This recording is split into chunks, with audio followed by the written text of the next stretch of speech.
来看全球的登山界，佮创造2项新的纪录。伫咧尼泊尔有一位18岁雪巴人，合作人杰，伊成功爬起了西藏海拔8027公尺悬的喜下邦马峰，正做征服全球14座8000公尺悬的这个高峰上少年的登山家。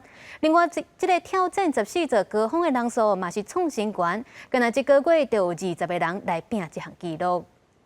18岁尼泊尔雪巴人人吉车到西下邦马峰，成功登顶的迄一刻也创纪录。伊是征服全球14个8000公尺以上悬山上少年人。感谢另外一个雪巴人加布大卫伫2019年30岁达成的创举。伊讲，这摆攻顶毋但是家己个人旅程上悬的成就，也是向每一位勇敢超越传统界线的雪巴人致敬。爬山毋但是努力付出，更是雪巴人力量韧性甲热情的证明。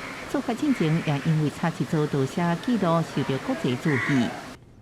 This is a very big kind of advantage for the Sherpa community and even for me and for everyone. You know, like because before this you cannot imagine a teenager doing a 14 peaks. You know.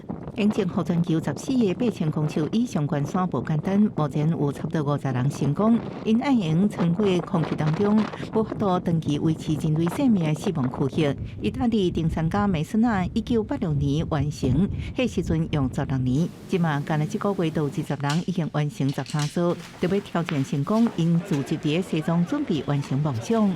You're finishing Indo, so I want to finish it. If you can climb it in a fast way, why not to try? It's another challenge.